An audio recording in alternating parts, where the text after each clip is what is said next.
last, quite tired, she stopped for a minute's rest and saw that she was standing opposite a cave, and in it lay the beast, asleep.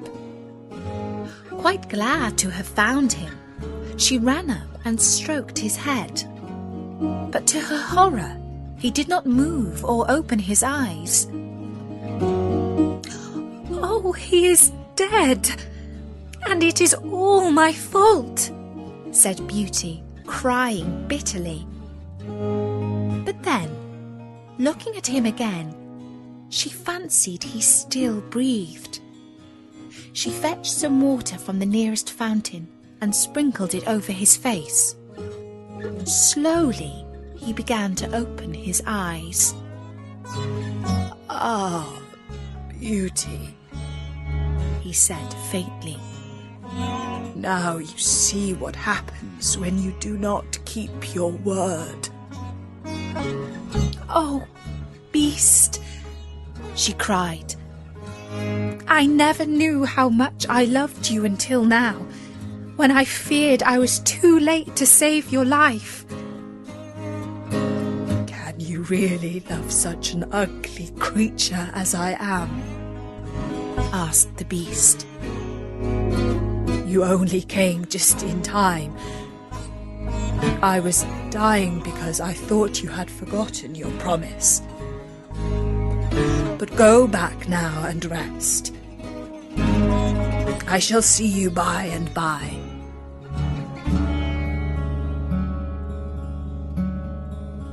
Beauty went back to the palace, where supper was awaiting her. And afterwards the Beast came in as usual, and asked about the time she had spent with her family, and if they had been all very glad to see her. And when at last the time came for him to go, and he asked, as he had so often asked before, "Beauty, will you marry me?" she answered softly, "Yes, dear Beast."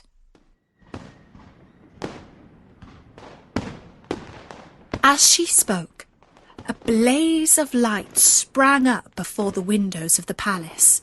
Fireworks crackled and guns banged, and across the avenue of orange trees, in letters all made of fireflies, was written, "Long live the prince and his bride."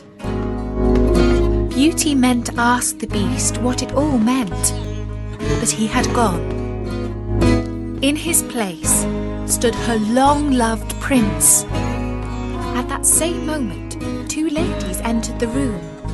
Both were splendidly dressed, but one especially so. Her companion said, "Well, Queen, this is Beauty, who has had the courage to rescue your son from the terrible magic spell that turned him into a beast. They love one another, and your consent to their marriage is all they need to make them perfectly happy."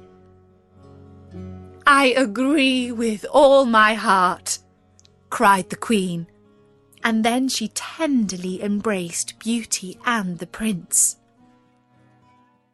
"Now," said the fairy to Beauty, "I suppose you would like me to send for your father and sisters." She did so. The marriage was celebrated the very next day, and Beauty and the Prince lived happily ever after.